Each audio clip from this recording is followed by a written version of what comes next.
Hola auditores, ¿cómo están? Mi nombre es Sofía Espercoli y hoy día estoy con Luis Maur, Burgues. Murgues. Eso. Luis Murgues, él es parte del equipo de Grupo Imagine, pero ahora está a cargo del área de eventos de Imaginamientos. Él lo va a comentar hoy día qué es lo que sobre los programas que va a traer este grupo que ya cumplió 10 años en el ecosistema del periodismo de innovación y nos viene a contar de qué manera podemos postular los programas y cuál es el impacto que ellos quieren. ¿Cómo estás, Luis? Muy bien, pues muchas gracias por la invitación. Te lo dije en el backstage, pero ya que estamos al aire, de todas maneras, muy feliz año nuevo. Muy feliz año. Oye, además que gracias porque nosotros teníamos como pendiente esto hace como 8 meses. Sí, pues. Estábamos Pero todos volando. La le agenda damos se- efecto, así que vamos. Exacto. Bien. Pero justo ahora es muy buen momento porque está por lanzar también un programa bien entretenido. Entonces, Sí. partamos la base. Para los que están conociendo el ecosistema, centrémonos en el primero. ¿Qué hace Bien. Grupo Imagine y qué están dedicándose hoy en día? A ver, nosotros partimos hace 10 años. De hecho, el año pasado cumplimos 10 años como una de las primeras, si es que no es la primera, no estoy al 100% seguro, pero una de las primeras incubadoras de negocio 100% privada. Entonces, en ese tiempo, claro, 2011, no, 2000, sí, 2013 más o menos, sí, 2013. Eh, en el tiempo en donde todas las incubadoras, digamos, estaban ligadas a universidades, el Grupo Imagen surge como grupo 100% privado a partir de un grupo de empresarios, amigos todos, obviamente, que querían entrar al rubro. Eh, con eso, obviamente, con la evolución del ecosistema, también cambian un poco las necesidades y Grupo Imagine levanta, obviamente, un partnership con Microsoft. De hecho, llevamos 9 años de partnership con Microsoft, si no me equivoco, casi desde el inicio, de hecho, y trabajando con Porto para apoyar el desarrollo de startups. Y también, con el tiempo, como te decía, va mutando un poco la oferta, obviamente siguiendo con procesos de apoyo para etapas tempranas de emprendimiento, tanto en tipo pyme, digamos, como tipo startup. En ese tiempo muy apalancado de lo que eran como los fondos de SAF de Corfo, los subsidios semilla de asignación flexible de Corfo. Pero también empieza a surgir esta área, yo te diría que es la que se conoce como el corporate venturing, todo lo que tenga que ver con conexión entre startups, principalmente soluciones de startups, con grandes empresas que buscan soluciones para sus problemas, digamos. Nosotros generábamos ese puente para generar nuevos negocios. Entonces, por un lado tenía la parte de incubación, la parte de aceleración también, porque tomábamos startups en etapas un poquito más avanzadas, la parte de corporate venturing, ahí también se sumó después una parte ya más de consultoría un poquito más especializada para grandes corporativos. Entonces también estaba esa área, ya como muy con foco corporate. Y desde ya no el año pasado, desde el año antepasado, el 2022, surge como el área formal de inversión de Imagine, y de ahí, digamos, se desprenden dos fondos. Uno que es el que se conoce como Imagine Waves, que es un fondo ángel que busca invertir en startups en etapa temprana, pero que estén dentro de tendencias de industria. ¿A qué voy con esto? Por ejemplo, el año, o sea, nosotros cerramos el año pasado con el primer batch, ya se seleccionaron ahí, hubo un primer comité de inversión, digamos, donde presentaron startups para poder invertir. Y estas startups tenían que tener la cualidad de ser aplicables a la industria acuícola. Entonces, para el segundo batch de Imagine Waves, también vamos a buscar soluciones para la industria acuícola, pero ya, por ejemplo, para el tercer, cuarto, quinto batch puede ser otra vertical, puede ser agricultura, puede ser smart farming dentro de lo que es agricultura, puede ser PropTech. Va a depender un poquito ahí de lo que se vaya viendo a nivel de tendencias en el mercado. En general yo te diría que son tendencias que al menos en Chile y en Latinoamérica muchas veces no dan para crear un fondo de venture capital tan grande como para sostener una tesis de inversión. Entonces, claro, la oferta de financiamiento para estas startups es muy limitada porque como no hay tantos fondos, digamos, para esto, se necesitaba como abordar ahí ese problema y esa oportunidad. Esos Waves. Y por otro lado está Imagine Ventures, donde hoy día yo estoy como portafolio manager, ahí trabajando de la mano con Javier Cueto, que está como managing partner del fondo, eh, en donde nosotros invertimos ya en etapas pre-seed y seed en Latinoamérica. Y yo te diría que a nivel de sector o industria somos bien transversales, bien agnósticos, pero eso sí, las startups en las que invertimos tienen que tener aplicaciones bajo dos verticales. Una, el Future of Work, que es básicamente soluciones que tengan aplicabilidad a sostenibilidad, a HR Tech, todo lo que sea como recursos humanos, manejo de personas, lo que sea Big Data, los típicos modelos también, B2B SaaS, plataformas de ese estilo, transformación digital. Todo eso entra dentro de la clasificación de Future of Work. Y por el otro lado, tenemos la Future of Finance, que son la fintech finalmente, en donde invertimos, nos interesa mucho invertir en soluciones que aborden temas, por ejemplo, sistemas de pago, inclusión financiera, infraestructura, blockchain, pero no como cripto, como tecnología, etc. Entonces, ahí nos estamos moviendo y ya, como te decía, partimos el año 2022 con el fondo. Y ya a la fecha llevamos 5 inversiones. Aquí de esas inversiones son 3 colombianas, una mexicana y una chilena. En general el año pasado yo creo que fue un año muy lento. De hecho, de ese portafolio en particular, 4 inversiones se hicieron en el 2022. A esa startup en particular le ha ido bastante bien. Las 4 han tenido tasas de crecimiento bien importantes. Ahí creo que no puedo hablar mucho de números todavía, pero le ha ido bien, eso sí puedo decirlo. Y claro, el año pasado, como estuvo muy lento a nivel de industria, yo te diría, invertimos solo en una startup, que fue la mexicana, fue nuestra primera startup y única startup mexicana. Entonces, claro, en ese caso en particular, sí, todavía no ha habido suficiente track record como para decirte le ha ido bien o le ha ido mal, pero por ejemplo, todas las otras 4, la mayoría ha mantenido tasas de crecimiento mensual por sobre el 10%. Hay muchos que han duplicado, triplicado ventas. Si tú comparas, por ejemplo, cómo entraron en el año, en 2022, y cómo lo cerraron, muchos duplicaron o triplicaron ese número. Entonces, va bien. Yo creo que el desafío más grande que han tenido esas startups en particular a nivel de portafolio va justamente en la mano de lo que es fundraising, levantamiento de ronda de capital privado a través de Venture Capital. Pero como te digo, es por un tema de que el año pasado venía muy, muy lenta la cosa, había mucha incertidumbre. Si uno mira el boom de 2021 y ve cómo fue cayendo la curva, claro, a nivel de mercado anda más lento. Se supone que este año ya 2024 va a remontar un poco. Hay mejores panorámicas, al menos en Estados Unidos ya se ve bien, que en general toma como, te diría, 6 meses, un año en reflejarse, en verse reflejado, digamos, en algunos países en Latinoamérica. Pero ya de todas maneras, digamos, la curva va subiendo. Así que esperamos que se venga bonito este año. Mira, todas las proyecciones y los pronósticos que se vienen para este año son súper prometedores. O sea, si bien el 2023 no fue tan caótico, pero sí fue como bien lento y un poquito riesgoso, este año se reventa. A través de eso, de lo que tú puedes ver, cuando ustedes invierten, por ejemplo, ¿qué son las cosas que más les llama la atención en una startup que sea como atractivo y sexy para una inversión? Sí, mira, yo creo que con el tiempo, yo creo que no existe una sola fórmula. Va a depender un poco de la naturaleza de cada startup. O sea, me encantaría decirte, no, me interesa, no sé, tracción, modelo de negocio, equipo y modelo de éxito, por darte un ejemplo. Que suele ser como algo bien estándar.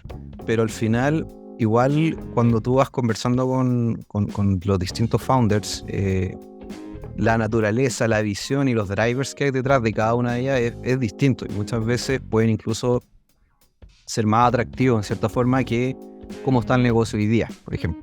Entender cuál es la razón de por qué están empujando ese emprendimiento y por qué van a llegar, digamos, van a lograr lo que pretenden lograr durante la ronda.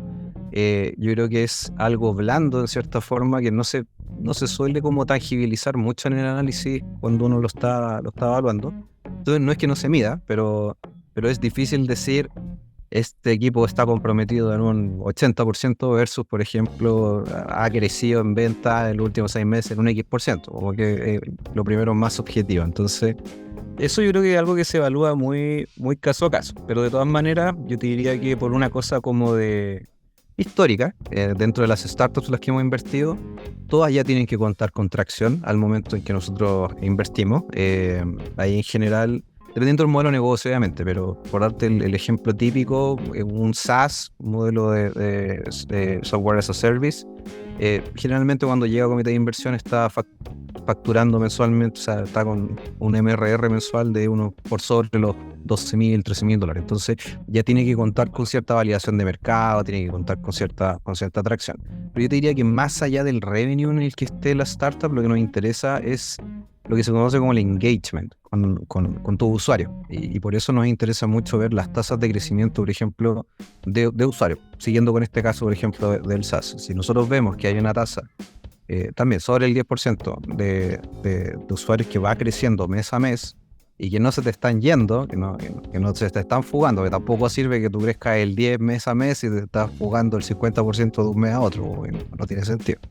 Pero si vemos que, claro, tiene que haber evidencia de que lo que estás haciendo finalmente ya encontró lo que se conoce como el product market fit, y no que con la ronda, digamos, vas a llegar a ese product market fit. No sé si se entiende. La idea siempre es que la ronda que tú estás levantando, al menos para nosotros, sea idealmente para escalar. Hay excepciones, pero eso yo te diría que es como el punto clave. Si va a ser para hacer 100% desarrollo y para hacer validaciones, se evalúa muy caso a caso. Y eso ya depende un poquito del equipo founder y la tecnología que vaya por detrás. Y hay mucha promesa, y después cuando ya estás como entrando al casino con aquí está la lucas, el primer ticket de entrada, y te sacas la foto y te empiezas a dar cuenta que el startup le faltaba mucho para poder realmente cumplir con las expectativas básicas. ¿Está topado algún caso así en este proceso? Sí, o sea, durante las evaluaciones, sí, o sea, nosotros ya a la fecha hemos evaluado más de 330 startups provenientes de toda Latinoamérica. Entonces, claro, ahí obviamente uno se encuentra de todo al final. Pero sí, o sea, pasa mucho, sobre todo en etapas tempranas, pero pasa mucho que el riesgo, digamos, a nivel de captura de clientes, por decirlo de alguna forma, muchas veces es muy elevado, porque como dices tú, la startup tiene 1 o 2 clientes que le aportan mucho a la corriente de revenue que está recibiendo mensual. Entonces, ahí ocurren 2 cosas. Uno, tú como fundador, digamos, fundadora, cuesta no sentirse obligado, en cierta forma, a, no quiero decir darle en el gusto, pero cuesta no sentirse obligado como a tratar de priorizar, digamos, no sé, algún desarrollo o alguna cosa que ese cliente en particular que te está pagando la fiesta finalmente todos los meses, te vaya a pedir. Y muchas veces esas pedidas o esos, ¿cómo decirlo?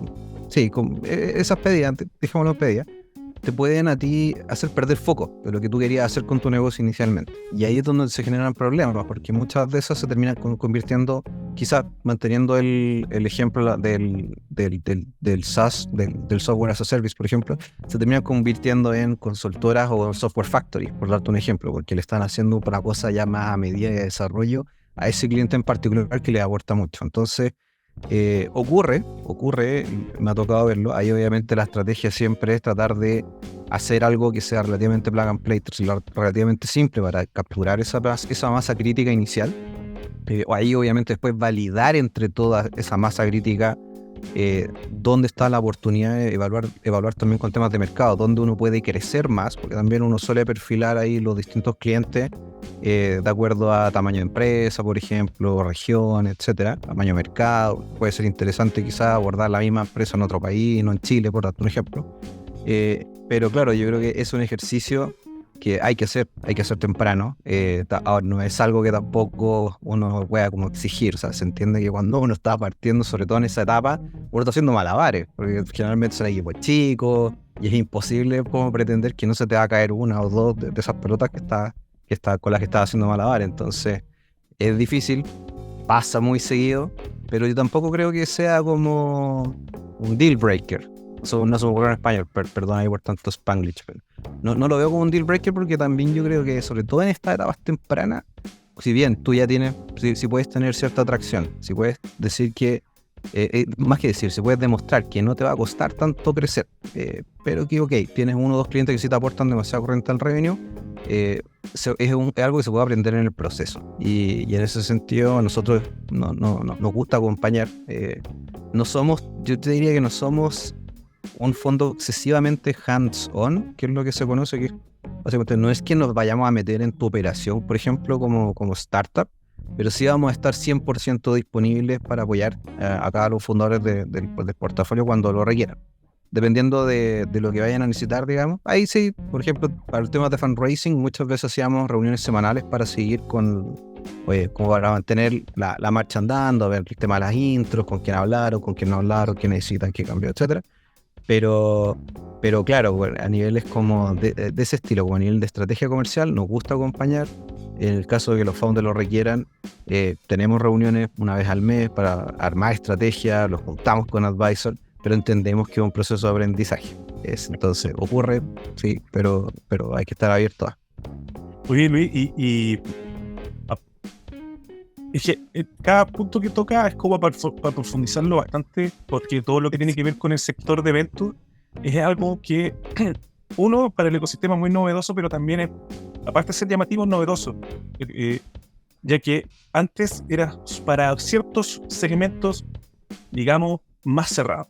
Hoy en día es mucho más amplio. Cada vez más personas que están dispuestas a entrar a conversar con estos espacios para poder hacer crecer su idea de negocio, porque vienen con un modelo, algunos vienen validados de la escuela, de los concursos de emprendimiento. Y muchas veces hace muy bien, como también, yo me acuerdo mucho de la escena de la película Kung Fu Panda, que decía: tú me llenaste la cabeza de sueños. No sé si cachai esa escena que está como... Entonces vienen desde la Corpo, vienen desde los concursos universitarios, porque ellos van a ser realmente el próximo Uber o el nuevo Steve Jobs dentro de su equipo. Que muchas veces se confunden los temas entre la inversión en etapa temprana, el fondo concursable no reembolsable. Porque, ¿sabes por qué te lo digo? Porque vamos a tener que hacer más adelante un tema más pedagógico dentro de estas áreas, como lo hace, por ejemplo, una Way Combinator. Sí. Y más que solamente decir cómo postular, ahí están prácticamente constantemente educando. Sí. Y contenido muchas veces está en inglés, me costaba escucharlo en español, yo soy muy nulo para inglés. Y en esta introducción larga, yo te voy a decir qué son los concursos nuevos que tienen el grupo Imagine, y sobre todo previamente que me estabas contando en Backstage, que sería muy sabroso también para hoy. Sí, mira, nosotros este año en particular vamos a tener muchos cursos, o sea, muchas convocatorias, más que cursos en realidad, muchas convocatorias que van a tener un foco, yo diría, más formativo. En ese sentido, desde Imagine, digamos, Imagine, la incubadora aceleradora, son 4 programas, si no me equivoco, que son con foco para apoyo a emprendimientos regionales. Ahí, por ejemplo, vamos a tener uno en Antofagasta, vamos a tener uno en Iquique, vamos a tener uno en el Maule, y me parece que el otro, sí, en O'Higgins. Entonces, todas estas convocatorias, para que estén atentos ahí nuestros queridos no son espectadores, son audio. Se me olvidó. La comunidad de emprendedores que perfecto. Eso, para que estén revisando atentos a las redes de Grupo Imagine, porque cada una de estas convocatorias obviamente tienen ahí algunas focos principales, pero todos estos van a tener justamente logren armar un negocio. Esto tiene que ser un negocio que no necesariamente tiene que ser una startup, puede ser un negocio, una pyme, un negocio tradicional, y eso yo creo que hay que seguir, digamos, apoyando como se estaba apoyando hace 10 años atrás, por ejemplo, 7 años atrás. Hay que seguir como con el mismo. No puede ser demos solo apoyo a startup, digamos, y que el otro quede de lado, porque al final son necesidades que existen. Entonces, estos 4 programas, como que te comentaba, yo creo que van dirigidos un poco más a etapas bien iniciales, emprendedores que quieren formalizar sus negocios, que están partiendo con primeras ventas, por ejemplo, ese tipo de cosas, que no necesariamente son startups, pueden ser negocios tradicionales. Ahí va a depender de cada una de las convocatorias, pero para que lo puedan ver. Pero hay otra que vamos a lanzar, de hecho, la próxima semana, que es un programa de internacionalización, en donde sí está enfocado en apoyar startups, en este caso. Este programa nosotros lo estamos llevando a cabo en conjunto a German Accelerators, que es una de las 25, de las top 25 aceleradoras a nivel mundial. Y un poco la idea es entregarle las herramientas. Es un programa que dura como 5 meses. Y la idea es entregar las herramientas a las startups que entren, digamos, a ese programa, para que puedan preparar, digamos, la entrada al mercado norteamericano. Entonces, son estos 5 meses de actividades de formación, de workshop, de networking, de otras actividades en particular, de magia de estrategia, por ejemplo, temas legales, todo eso. Y después de eso, las startups que entran al programa van a tener la posibilidad de pasar a una fase de inmersión, que dura aproximadamente la fase dura un mes, pero tienen la posibilidad de viajar por un par de semanas, a las oficinas de German Accelerator en Estados Unidos. Y eso es, ahí cada startup, digamos, puede elegir el destino, si quiere ir a la oficina en Nueva York o quiere ir a la oficina en Silicon Valley.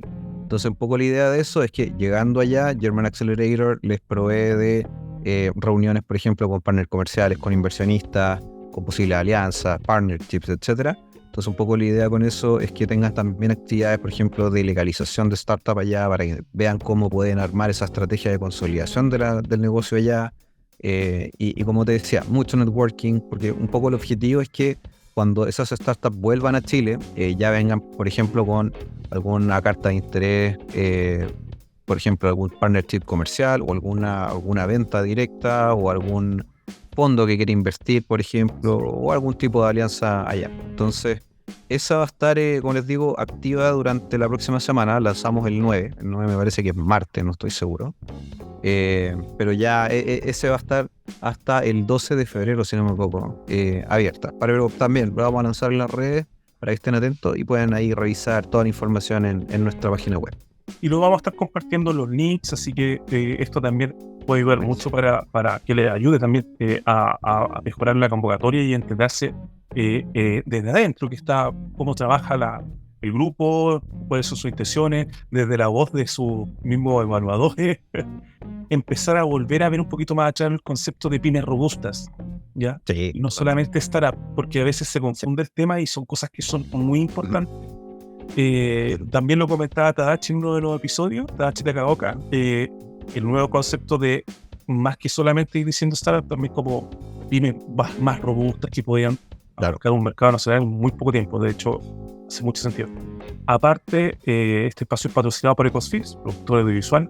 Pueden ver todo el catálogo de servicios a través de ecosfilm.cl, videos. Muchas veces es importante darse a conocer con un video, a veces en el mercado, ecosfilm.cl. Y Luis, ¿cuál crees tú que es ese superpoder o super habilidad que tú crees tener, que sin él no estarías construyendo todo lo que construye hoy en día para el ecosistema desde Imagine Ventures? Superpoder, buena pregunta. Mira, yo creo que en realidad, quizás, no sé si es superpoder, pero yo creo que lo que creo que, y no sé si yo creo que es algo que en realidad aportamos desde Imagine en general como equipo, pero es la ¿cómo decirlo? Como un nivel de empatía, la capacidad de escuchar y entender bien lo que cuando estamos conversando con founders, ya sea en una convocatoria, ya sea por ejemplo en un evento networking o lo que sea, tratamos siempre como de entender bien qué es lo que está haciendo cada startup o emprendimiento en general, por qué lo está haciendo y qué es lo que quiere hacer. Porque también, como te decía hace un rato atrás, existen fórmulas estándar, pero esas fórmulas no siempre se aplican a cada negocio y a cada fundador que pueda estar detrás de ese negocio. Entonces, yo creo que esa habilidad o ese trabajo de darse el tiempo y de ser empático con la persona que estás conversando y de realmente entender lo que te están explicando como negocio es crucial. Y es crucial sobre todo para el desarrollo del ecosistema en Chile, porque también, volviendo un poco a lo que comentabas sobre el tema de las startups y que las pymes, de cierta forma, igual muchas veces se han ido como dejando de lado en ¿cómo se llama? No sé si en instrumentos, yo creo que no, pero por lo menos, por darte un ejemplo, en prensa, en difusión. Se habla mucho de las startups, pero de las pymes que son más robustas, que han crecido muy bien, se habla muy poco. Entonces, yo creo que, por ejemplo, a mí personalmente me ha pasado mucho que me llegan emprendedores, muy buenos emprendedores, emprendedoras, con muy buenos negocios, pero que tienen como este mindset o esta idea de que tienen que levantar capital privado, de que tienen que hacerlo y que si no lo hacen es como un fracaso. Y ahí es cuando yo creo que hemos sido como a nivel de ecosistema en Chile, creo yo, quizás muy sensacionalistas con el hecho del venture capital en particular. No todas las empresas van a pegar acá. No, es que es bueno, hay que a veces ser polémico, hay que a veces ser huevos para hacer tortillas, y es muy bueno lo que estoy diciendo. Sí, pero claro, pero no todas las empresas están hechas para Venture Capital. De hecho, la definición de startup, yo me acuerdo que en su momento son empresas tecnológicas o de base tecnológica con capacidad de escalamiento. Pero eso era ambiguo, porque si tú te das cuenta, hay muchas pymes, con foco pyme, que tienen crecimiento orgánico, que podrían tener potencial de escalamiento gigante, pero que muchas veces por una cosa también de cómo quieren llevar ese negocio, siguen como pyme y no siguen como startup. Eso no quiere decir, por ejemplo, que sea un mal negocio. Y a esos negocios en particular, yo creo que me ha tocado conocer muchos founders que ha pasado por un momento muy frustrante, muy, muy frustrante, porque no logran levantar capital privado. Porque claro, los inversionistas le dicen, oye, pero viejo, si no vaya a subir, no sé, pues un 5 por en 3, 4 años, no me sirve. Un 10, 5 por o algo así, no me sirve. Y es válido, ¿eh? Porque al final, cuando tú buscas financiamiento a través de Venture Capital, hay que entender qué es lo que necesita el VC. El VC necesita que... yo cuando evalúo una startup, por ejemplo, cuando la estoy evaluando, mi tarea es encontrar startups que tengan el potencial de multiplicar mi inversión lo suficiente para que con lo que yo saque cuando salgamos de esa inversión podamos pagar la inversión que se hizo en cada una de las startups del portafolio. Entendiendo, por ejemplo, la panorámica de que invertimos en 10 startups, tengo que tener una o dos que me permita pagar la inversión que hicimos en las 8 restantes. Porque así funciona el negocio. Entonces, cuando aparecen estas pymes como robustas, como tecnológicas, que les va muy bien, pero claro, no tienen estos crecimientos abruptos, digamos, cuando tú lo miras como VC, muchas veces no existe como ese fit, no existe como ese potencial donde yo puedo decir, mira, esta empresa en 5 a 10 años me va a poder devolver, digamos, un multiplicador de mi inversión lo suficientemente grande para que yo pueda cumplir con lo que estoy haciendo como negocio. Pero eso por ningún motivo quiere decir que el negocio es malo. O sea, esa startup, esa pyme en particular puede ser muy, muy buena y como te digo, me ha tocado conocer muy, muy bueno. Pero creo que es crítico, sobre todo por parte nuestra, por parte del área de Venture Capital, por parte del área de aceleración e incubación de negocios, como normalizar eso y transparentarlo a los founders con los que uno conversa. Cuando tú le dices a un founder, tu negocio es bueno, pero no tiene fit con el modelo de Venture Capital, muchas veces se siente como tenso. Pero claro, cuando uno le empieza a explicar bien, como yo como Venture Capital, qué es lo que necesito hacer, ahí cambia el switch. Porque te das cuenta, tú, como founder, tú decís como, o sea, no es que mi negocio sea malo, pero es que claro, no es la herramienta, no es el vehículo de financiamiento que necesito yo. Y por lo mismo necesitamos seguir impulsando, digamos, yo creo que a nivel de ecosistema Latinoamérica, ni siquiera solo en Chile, necesitamos seguir impulsando como herramientas de financiamiento y herramientas de apoyo para pymes o estas pymes robustas, digamos, que podrían llegar a clasificarse como startups, pero que por temas de visión, por temas de decisiones propias del equipo o cualquier otro factor, digamos, tienen crecimientos orgánicos, no entran dentro de la clasificación, no son atractivos para VC, pero siguen siendo súper buenos negocios. O sea, es algo que hay que seguir fomentando, de todas maneras. Se me venía mucho a la cabeza, por ejemplo, la franquicia Doggies. No solamente porque es una pyme, claro, ahí tiene un ejemplo de pyme robusta a modelo franquiciado, pero por ejemplo, para tú poder escalar necesitas montar infraestructura. Y creo que claro, y la base de la startup es que tú escalas y tu infraestructura de producción sigue siendo bajita, pues como por ejemplo Runway de este flaco del Pistol Venezuela, que está en Estados Unidos. Entonces, claro, y pueden vender suscripciones, planes, suscripciones, y su laboratorio de procesamiento y de data sigue siendo el mismo, no tienen que montar una para poder llegar a otro país. Oye, si el tema daba mucho y es súper interesante, a muchos les va a seguir haciendo mucho sentido, y entender también a los emprendedores, a la comunidad emprendedora, sobre todo los que están empezando y están siguiendo este contenido, que están iniciando en este mundo, entiendan la visión del otro lado de la barra, empiecen a entender de qué manera operan también los fondos, de qué manera ven que corren riesgo. Ustedes en Grupo Imagine Venture corren riesgo también. Sí. Entonces, totalmente. Exacto, entonces hay que ir entendiendo de qué manera ellos corren riesgo para poder ser más atractivos para una inversión.